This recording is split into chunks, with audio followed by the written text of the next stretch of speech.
You're listening to the Keep Optimizing podcast to increase your traffic, improve your conversion rates, and grow your profits. Hello and welcome again, hopefully, to the Keep Optimizing podcast. If you are looking to improve the performance and return of your marketing, then you are in the right place. I'm Chloe Thomas, the host of this marketing focused podcast, and it is very cool to have you tuning in to our 4th episode. Now, because this show is brand new, I'm running a competition where you could win a Keep Optimizing podcast t-shirt. Yes. A t-shirt with the name of this podcast and the logo on that we are giving away as part of the launch. And if you want to find out all about how to get your hands on one of those, then stay tuned to the end of the episode to find out all about it. In today's episode, I'm talking to Kate Barrett, all-round email marketing genius, and we're going to be talking about email capture because this month we are all about email marketing. In today's episode, we explore the results of recent research Kate's conducted into what's working and what retailers are doing to increase their email list size. We get into where to ask for an email sign-up, how to ask, and a little of what to send once you've got that sign-up. We're just about to meet today's guest, but before we do, please do check out the sponsors. This podcast is brought to you by Klaviyo, the ultimate e-commerce marketing platform for email and SMS messaging. Whether you're launching your e-commerce business or taking your brand to the next level, Klaviyo gives you the tools to get growing faster. That's why it's trusted by over 38,000 e-commerce brands. Build your contact list, send emails that pop, and create marketing moments that build valuable customer relationships over any distance. Get started for free today. Visit klaviyo.com/masterplan to create your free account. That's klaviyo.com/masterplan. Today I'm chatting with email marketing expert Kate Barrett. Kate spent the last 13 years working directly on e-commerce email marketing programs. Via her agency eFocus Marketing, she provides email marketing consultancy, management and training courses for hundreds of e-commerce businesses. And she's the author of Amazon bestseller E-Telligence. Email marketing isn't dead, the way you're using it is. Hello, Kate. Hi, Chloe. Thank you so much for inviting me on. I'm really excited for your new podcast. Oh, thank you. I mean, I had to have you on because of what we're talking about, because you know a lot about it, which I know the listeners are going to love.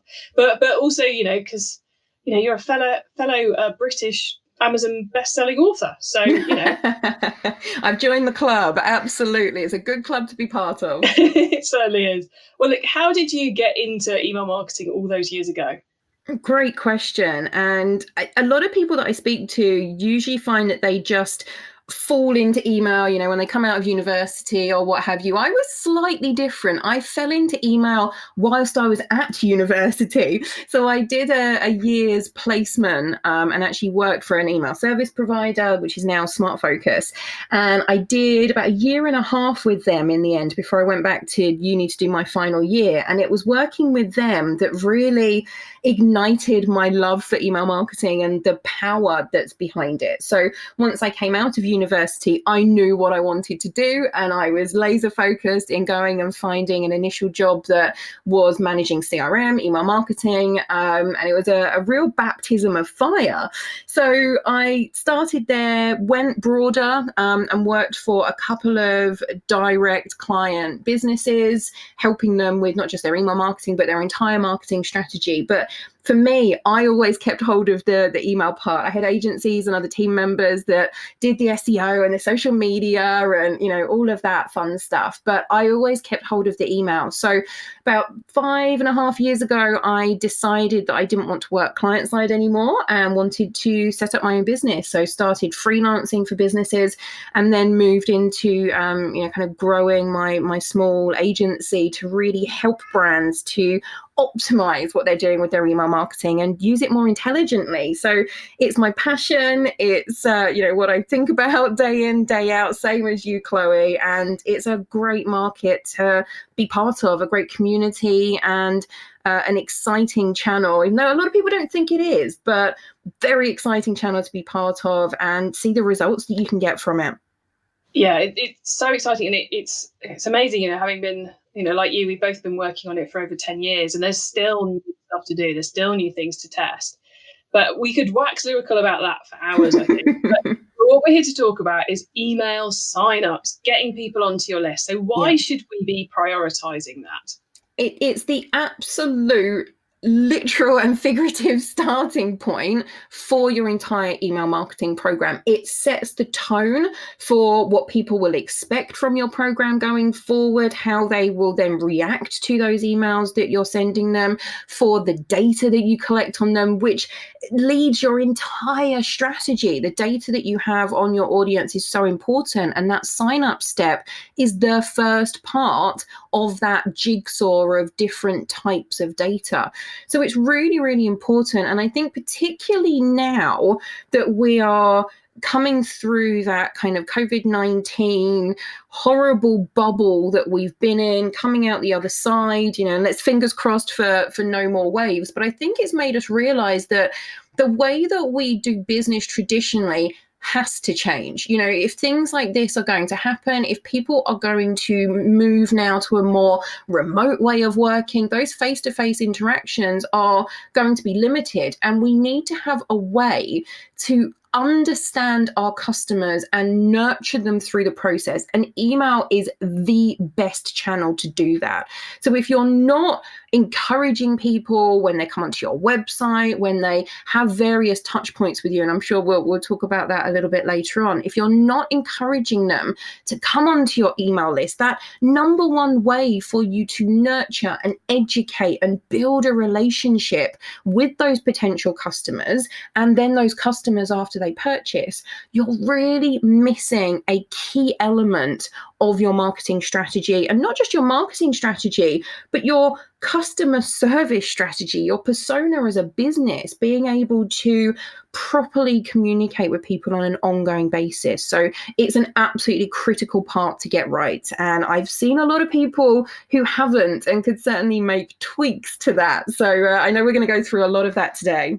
Yeah, and we're going to, well, the reason I've got you on to talk about email signups is because you've recently co-authored a report called US versus UK retailers, the state of email signups.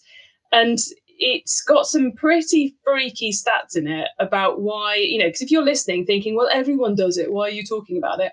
Oh my God, they don't. There's still huge competitive advantage to be got by actually focusing in on signups, isn't there? Oh, massive. I always find it shocking, actually, how many brands we work with as a business who don't have that initial phase covered. So I was working with one client who were only collecting email signups as part of the purchase process, the account sign up and purchase process. And when you do that, you miss out that whole opportunity to nurture those prospects. You're only then dealing with people who are customers. So they've already made that first purchase and you're driving them through for the retention part of your strategy. But you're missing the chance to boost your acquisition strategy as well. You're spending all this time and money driving people to your website, most likely. Perhaps you've got PPC campaigns running, social media campaigns, all of those other marketing channels, driving to your website, driving to specific pieces of information.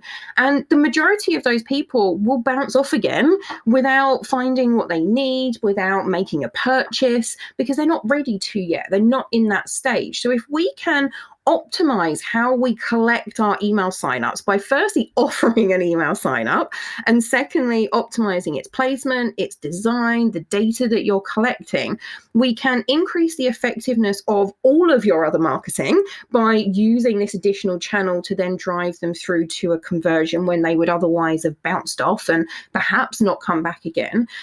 It's so critical to get that step right so that you can build a basis going forward. And the report that I did alongside Kickbox really showed exactly as you said, that there is still so much room for improvement, even in these parts of an email marketing strategy.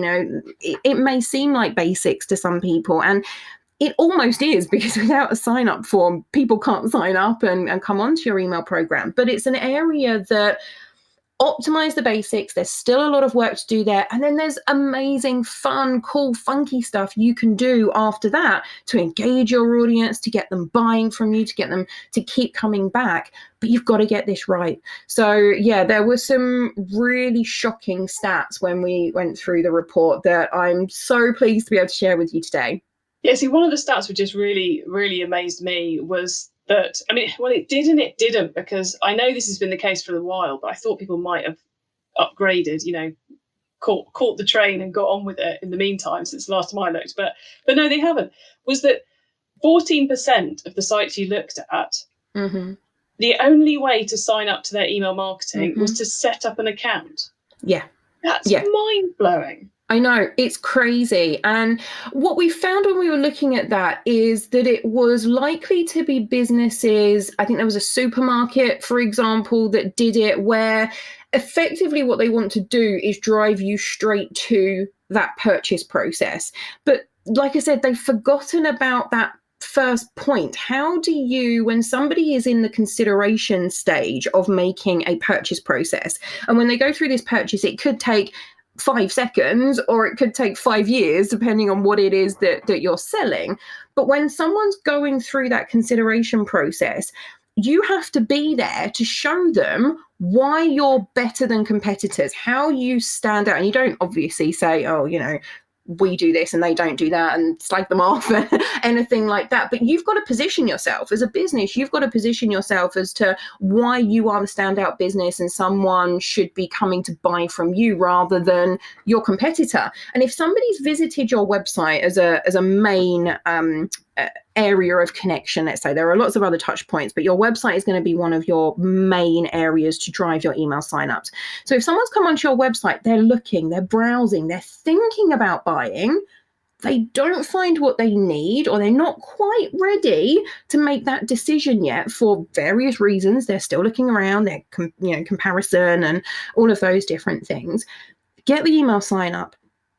Really educate them, nurture them. I'm going to keep saying that throughout this. It's so important to do. So you've got to focus in on this. And for those that are only collecting that account sign up, they're missing that opportunity. So think about sign up forms on your website primarily, and how users come onto your website, how they interact, and what they need in terms of the type of sign-up form that you would use on each page, because it is important to tailor that journey to the sign-up. So, for example, somebody who is a new visitor to your website, and don't forget, you'll have Google Analytics or other analytics software that will tell you the percentage of new visitors versus returning visitors, how long they spend on a page, what that average bounce time is in which they leave, where they go. You'll have all of that information. So go and have a look at that. And think about, if somebody's coming onto the homepage, they probably are mainly new customers, because people who aren't new customers might come in deeper because they're already on your email list, for example, so they're going in directly to product pages. People who are further down that search process will come in deeper on your long tail keywords and things like that into product pages. Homepage is more of a browsing first case scenario. So what do those people need from you? What could you present to them at the point at which, if you're using a pop-up, for example, just before they're going to go and leave your website? What's that time? How could you trigger it based on the action to go and close down your window? What's that message that they need to hear at that point to encourage them to sign up? How can you take them to that next step? If they're going deeper into product pages or different content pages that you have, a direct product page, for example, again, using pop-ups, you wouldn't want to have a time-delayed pop-up or an on-scroll pop-up that comes up after those actions, because you don't want to disturb the purchase process. They're far enough down that consideration route that they're thinking about purchasing. So maybe there you want to have an on-exit pop-up. So again, when you mouse over to the X button, that's the type of pop-up that you would put in. So think about the placement in terms of when you would trigger pop-ups. Think about placement in terms of where they are on that website. So on the homepage, can you get some real estate above the fold, if we're still talking about above and below, but the top of your website where you can encourage people to sign up? In the navigation menu, a lot of people put it in their footer. Sidebars, if you've got sidebars on blogs, things like that. So look at how people interact, how they move through your website, and where the best placement for that form is, because the more you can get something relevant in front of people, the more you can get people to sign up and grow your database. So, Kate, we should be having multiple ways that people can join our list on our website. So you're saying that we're probably doing a footer, we might be doing a big homepage piece, especially, if you're able to personalize that to whether it's a new or existing visitor. For new visitors, no brainer to put it above the fold on the homepage. And then clever use of pop-ups that maybe tailor their message throughout the site. Yeah, absolutely. And whether or not you use all of those or 2 of those or 5 of those will depend on your website, what your aims are, how your visitors are interacting. But what I found shocking from the report is that only 11% of retailers had 2 ways to sign up on their website and 1% had 3 ways. So if that's 12% had 2 or 3 ways, that's a massive, massive chunk, 88% of people who only had 1 way to sign up to their emails. So if you've got that in the footer at the bottom of your website, I mean, yes, have it there, but it's not going to be your highest converting sign up form. It's not going to grab people's attention. It's not going to help them to understand in the journey that they're taking on your website how they can then continue to interact with you, because it's kind of hidden away. So if you've got, let's say, a footer pod, as you suggested, I would definitely suggest having a pop-up. Now, what type? Exactly as I explained, depends on the type of page and interaction that person is, or that type of journey is having. But yeah, absolutely. If you can get a place on your homepage or a place in your navigation menu or in the sidebar or in the middle of blog posts or at the end of blog posts, absolutely maximize these opportunities, because not everyone is going to see every opportunity. But that also leads us into exclusions. Now, if you want to get really clever with it, certainly pop-ups, this is relatively easy to do with different pieces of software, but generally in terms of placement on your website, if your IT team can get a little bit clever with it, make sure that you know who's on your email list. And if you can feed that into the information around those sign-up forms and, like you said, add and remove them depending on whether somebody's already signed up to your email. So if they are, don't show them any sign-up forms. Use that real estate on your website for something else. And if they haven't signed up, then use it to prompt them to do so. So think about how people are using, how they're interacting, and what's going to be a seamless journey for them. Now, by seamless journey, I don't just mean it's going to blend into the background, because pop-ups by their very nature, again, this is just one example of a type, but usually the highest converting type of email sign-up that we often see with clients. Pop-ups are disruptive. They are meant to be disruptive, but the reason that people don't like them in a lot of cases is because they're badly designed. They come up immediately in your face the second you go onto a website. You haven't even had a chance to look around. Think about that in real life. If you went into a shop and a shop assistant immediately jumped in front of you and said, "Hey, do you want to sign up for our emails?" you'd probably run back out again pretty scared. And that's what you're doing with a pop-up. So that time delayed pop-up that waits a certain amount of time. So have a look at those bounce times on specific pages, because it will change per page. How you can exclude people from seeing it within a certain amount of time. So even if they haven't signed up and they close your pop-up, for example, exclude them from seeing it again for 30 days or 60 days before it's shown. So you've got to think about that journey. You've got to pull together these different pieces. So think about the type of sign-up forms that you want, whether it's a pod somewhere, if it's a pop-up, what type of sign-up form that you're going to have, or if it's a link to a direct page that's dedicated to email sign-ups. Think about any exclusions that you can apply. So if somebody's on your email list already, for example, whether or not you show those ads to people within a certain amount of time again, and the amount of options that you give people that makes sense. I mean, if you have 10 pop-ups coming up and your whole website is covered in email signups, it doesn't make sense. You've still got to have your main purpose of the website, which is to drive people through to conversion. But those that aren't ready for that yet, let's convert them onto your emails so that you can communicate with them on that ongoing basis and drive the conversion that way. And Kate, there you've mentioned a number of different things we can test. So the types of pop-ups, the types of sign-ups, where the pop-ups are, when we deploy them, and all the rest of it. But what's a reasonable expectation for percentage of visitors we might get to sign up? Are we talking 1%, 10%, 20%, 50%? What's a good number to be fake? And I know benchmarks are dangerous things, but what's a rough ballpark for us to be aiming for? Yeah, great question. So there's a few ways to answer that. The first way is you should always be benchmarking against yourself. So what's your current sign up conversion percentage, and understand that a lot of people don't understand what that percentage to sign up is for different types of sign up forms. So understanding that and benchmarking against yourself and always improving on what you're doing is a really great way to do that. The other kind of answer to that is, of course, it depends on the type of sign up form that you've got in place. So a footer sign up form, you might see a 0.5% sign up rate from, whereas all the way at the other end of the extreme, if you're driving PPC ads through to a squeeze page that is just dedicated to getting the email sign up, for example, you might see that at 30, 40, 50%. So it's going to sit anywhere in between there, depending on the type of email sign up form. So it's kind of hard to give you a specific figure, but I would say for like pop-ups, dedicated pages that are just email sign up form, I would expect to see 30% on average, if not more. Nice. Thank you for giving us the numbers then. Just in case anyone's wondering what a squeeze page is, that's a page where pretty much the only thing you can do is one thing. There's no nav, there's nothing, nowhere else you can go. So it squeezes you through the funnel, just in case of you are wondering.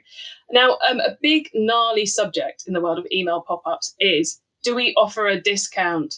Because lots of people want to think they have to offer a bribe to get the customers to sign up, free delivery or 10% or whatever it might be. Both from the report and from your own experience, do we have to?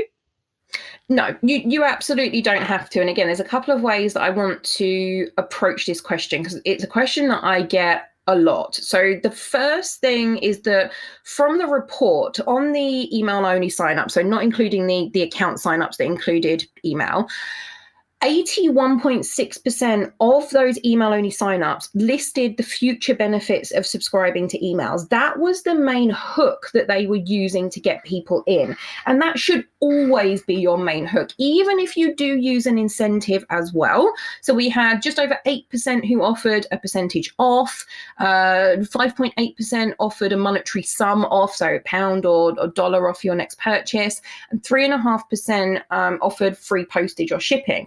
So less people are offering those things. So there's two things here. So the first thing is that, as I said, the benefits of subscribing really need to be laid out. Whether you have an incentive or not, you need to make sure that the wording on your form, whether it's 3 words or 20 words, however much room you've got depending on the type of sign-up form, that it really details the benefits. What are they going to receive? What's in it for them? Why should they sign up to you above your competitor, or why should they be bothered to sign up to you and then actually look at your emails? You've got to tell people what's in it for them, so understand what they want. So 81.6% of people were doing that, so that's brilliant. If you also want to add an incentive, there are a couple of bits to mention here. An incentive can absolutely help you to increase your conversion rate, but make sure that the incentive is really specific to your business. So I've seen this before with people incentivizing opt-ins and with like competition entries and things like that to drive opt-ins. If you give away something that the world and his wife is going to want, so, an Amazon device or a laptop or a holiday voucher or whatever it is that general people would want, you may find that you end up with low quality data that isn't what you want in terms of driving business through going forward. So I would always suggest that you have it as something that is directly related to your business. So percentage off, £1 off, $1 off, free shipping, free sample, things like that for product-based businesses work really well. We see it more for service-based business where they have the more informational, free download for this or for that, but there's no reason why a product or an e-commerce-based business generally couldn't make use of that. You've got to understand what your subscribers want. So could it be that you offer them an exclusive 5-minute tutorial video with an influencer, for example, and that's, a recorded video that is then sent out? Is that something that your audience would find really appealing? If it is, there's no reason why you couldn't test offering that versus a discount or any of those other offers. You don't have to give an offer, but it can help to increase your conversion rate. Not only that, it can really help to increase your conversion rate to purchase after the sign up. So think about it this way. If somebody's come onto your website, they sign up and you've offered them 10% off their first purchase, they're more likely to go ahead and make a first purchase using that discount code. So it helps to drive your first purchase acquisition strategy as well, but test it. Test what works for you. Test whether or not 20% off versus 10% off works better. You'll be surprised at the results sometimes. Think about what is most appropriate for your audience. And there's one more thing that I want to mention on this that always comes up. I know that the audience listening to this are across the world. Thinking about Europe specifically and the UK and the GDPR regulations and whether or not you can actually incentivize an opt-in. This is a question that I'm sure you get asked as well, Chloe. And I've got up on the screen in front of me the exact wording that is in the ICO guidelines. So I wanted to just kind of mention that to you so everyone can go and find that. Just type in ICO, incentivizing consent, and you'll find their guidelines. But basically, what they say is that consent needs to be freely given. So somebody has to have a genuine choice and control over how you use their data. And don't forget, GDPR is more than just consent for marketing. It's consent for other things and obviously all the other ways of processing the data. But thinking about getting consent and consent for marketing. So basically, that means that they have to be able to refuse consent without detriment, and it's got to be easy for them to withdraw consent at any time. So the first check on that is obviously making sure that you've got your unsubscribe links in all of your emails, and that means that they can unsubscribe at any time. They would lose access to receiving the information that you supply in your emails, of course, and they wouldn't receive any more emails going forward. But in terms of getting them in the first place, the really interesting part of it that I just want to read out to you is this, and this is word for word from the guidance. It may still be possible to incentivize consent to some extent. There will usually be some benefit to consenting to processing. For example, if joining the retailer's loyalty scheme comes with access to money off vouchers, there is clearly some incentive to consent to marketing. The fact that this benefit is available to those who don't sign up is not available to those who don't sign up doesn't amount to a detriment for refusal. But you've got to be careful not to cross that line.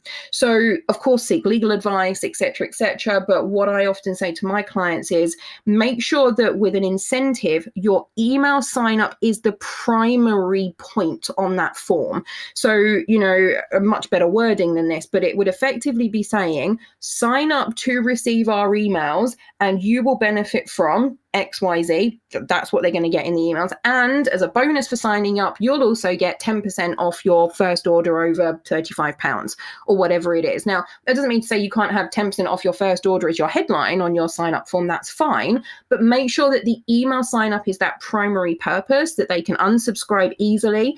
And of course, what that means is that, again, there's no detriment, because once they've signed up and they've received that initial email or gone onto that initial landing page and you deliver that 10% off code, they can unsubscribe and they can still use that code. So again, I think we've got multiple points that we could tick to say that consent is still freely given, but you can incentivize it. So please seek legal advice, but that is my opinion around the incentivization piece. So hopefully that's helpful.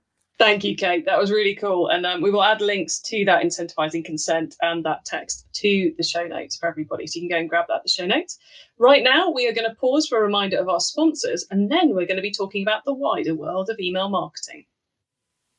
It's safe to say that most of us have been doing more shopping online lately.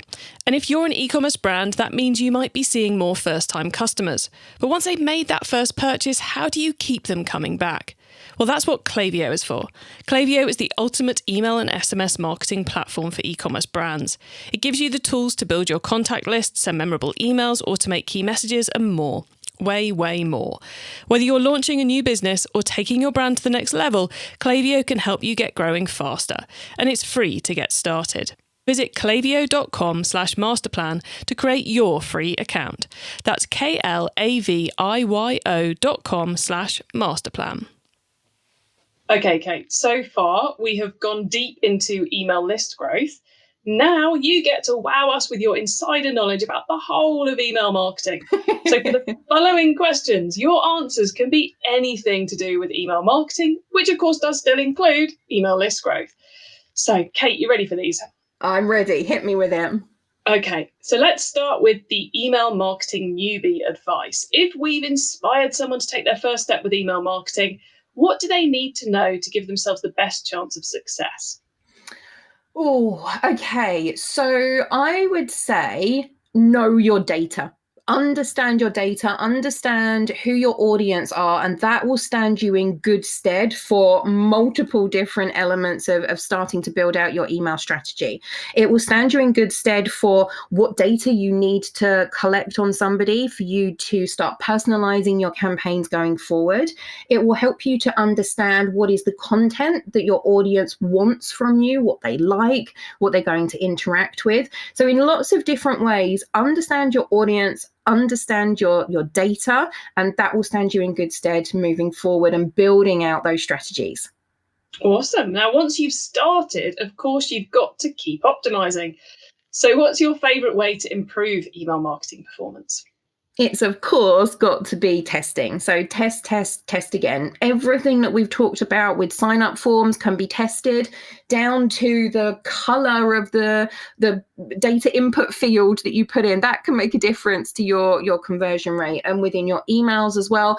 Everything is an opportunity for testing. But I'm going to caveat this because I see a lot of clients who are testing, but they're testing on an ad hoc basis. They're just testing subject lines, and they're perhaps testing just based on, I like this one over this one for this campaign. We'll see what happens with it and roll out a winner just for that email. And then they go on to the next one and nothing's learned from it. So what I really want you to think about is how you can strategically test. So the first step to do that is to form a hypothesis. So what do you want to prove or disprove?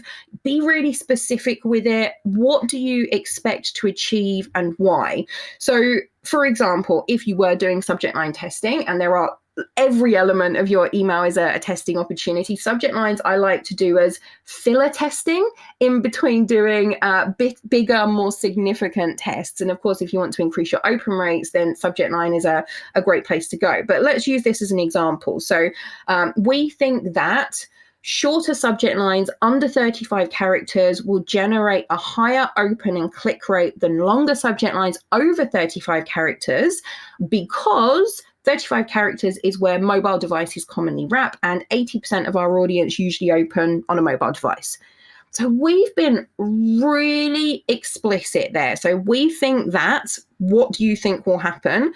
What do you think the specific results will be? What are those KPIs that are going to tell you your success? And why do you think that? What are you basing your hypothesis on in order to have chosen that element? So be really, really specific with it. Once you know your hypothesis, have your plan. If you go on to e-focusmarketing.com, go into the free resources, there's a free split test planner in there that gives you a layout in terms of planning different kinds of tests and how you use that to feed back into your future strategy, not just for your email marketing, but for your PPC campaigns, your SEO, your social media. You can feed in across all of those. So success with testing is about being strategic, it's about planning, and it's about understanding how you can use that on an ongoing basis, not just on a one-off email. Awesome. Thanks, Kate. I love the free resource there as well. Now, it's impossible to improve our marketing unless we're monitoring the performance. But the list of stuff we could monitor can be overwhelming. So what for you is the number one email marketing KPI? Okay. Oh, it's a tough question having to narrow it down to one. So I'm going to give you a little bit of a strange answer. So my answer is, generally, it's whatever your end result is that you want to achieve. So if you want people to go through and buy your products, if I was only allowed to look at one metric, I would look at my conversion rate from that email and your email marketing overall. I mean, if you can put in an attribution model that looks at email marketing past just that last touch and into how it fits in holistically, then brilliant. If not, then you've only got the last touch model, then that's a good place to start. But if I was only allowed to look at one, that's what I would look at. If you don't class that as a specific email metric, then within the email, I would look at your open to click rate, because it tells you, unlike click rate, which is of everybody who, got the email, how many people clicked it, this is telling you of those that opened it, how engaged were they? So it tells you how good your content is and can start to lead you into some testing strategies based on that. So there's my little bit of a roundabout answer for you. That's cool. Cheating. I'll let you get away with it. This time. And finally, crystal ball time. What's coming up in the next 6 to 12 months that we should be getting ready for in email marketing? Okay, so the things that I'm excited about are interactive email and how we further use AI to understand our audience, to produce one-to-one personalized journeys, but also to feed into our overall strategy as well, because we will always have some element, I think, for the foreseeable future of segmentation in groups from that side as well. So yeah, those are the two areas that really excite me, because they're both doing what I think is really important, and that's being customer centric, understanding what the customer needs. So with the artificial intelligence, it is literally down to your data. What do you know about people, and how can you better predict from a basic level to an extremely advanced detailed level what they're going to do next? So I mean, A/B split testing and running based on a winner, that's machine learning. That's a type of artificial intelligence. So we've got from that stage all the way through to one-to-one personalized journeys. It's all about the customer. And then with the interactive email, again, for me, that's really interesting because it's starting to get picked up. So obviously in terms of AMP, for example, that was created by Gmail, it's been picked up by Microsoft Hotmail. It's also been picked up by Yahoo. It's coming, and we're starting to see the email service providers start to add that third MIME type that you need in order to do AMP interactive email. And again, if you're interested in that, there's some resources and podcast episodes on my website that talk more about that, and we've got one coming up soon actually. So it's about, from that side, the interactive email for me isn't because it's fun and sexy and a new thing, although it is, of course. For me, it's about understanding how can we adapt how people interact with emails to better serve their needs, to help them to get to their end result faster, to get better information across to people in a way that they find easy to engage with. How can we reduce the number of steps that they have to go through to buy a product or give you feedback or whatever that action is that you want to take? So yeah, that's my two that I'm really excited about, and I'm going to be watching over the next 6 to 12 months to see how they progress from their kind of early adopter stage. Certainly for interactive email, I'd say that's still in the early adopter stage. AI obviously is starting to come more into the curve, but isn't widely used on a big basis. So yeah, those are my two. Excellent. Well, look, Kate, we're nearly at the end of the show. So could you please let the listeners know where they can get hold of you? Sure. Best place is probably to jump onto the website, so e-focusmarketing.com. You can get in touch with us from there, all the free resources. My podcast is on there as well. So definitely go and check that out. I've also got a new website called emaildesignguru.com, which we are continuously adding to. It's a hub for best practice examples of email creative, sign-up forms, preference centers, unsubscribed forms. So it's not long been launched. There's not a massive amount on there yet, but certainly, over time, we're going to build that up. So if you've got any examples that you'd like to send through that you're particularly proud of, if you've seen anything come into your inbox, please do, and jump onto there for inspiration about what you could do as well. Very cool. Well, Kate, thank you so much for being on the Keep Optimizing podcast today and for being so generous sharing your expertise with us. It's been an absolute pleasure. Oh, it's always my pleasure to chat to you, Chloe. Thank you again for inviting me on. Hopefully it's been helpful and we've given the listeners some points that they can look at and what they can focus on. And I'm always here for questions as well. Now, after listening to that, you've got no excuse for not growing your email list. Lots of ideas to test, and it's clear it's a great way to get ahead of your competition too. Now, you can get the links to everything we discussed, including all of those great resources that Kate recommended, plus the full transcript of the episode, important notes and more at keepoptimizing.com. That's with an S, not a Z. Now, please do let me know what you think. And the easiest way to do that is via Twitter or Instagram with the hashtag keepoptimizing. Now, as part of my mission to help you improve your marketing, I've invited all our email marketing specialists to join us for a Q&A webinar at the end of the month. This is your chance to get your own questions answered. So get yourself registered for the webinar by going to keepoptimizing.com, and there you'll find out all the details. I am super looking forward to getting to connect with you and find out what else you want to know during that webinar. Now, thank you for tuning in to this episode of the Keep Optimizing podcast. Make sure you do check out episode 5. That's the next one to be released, coming out next Wednesday, because we put a new episode live every Wednesday. And you want to tune into episode 5 in particular, because in this episode, you've learned how to capture new data. And in that one, we are talking all about the email marketing automations that make you money. So it tells you what you're going to send to people once you've captured that data.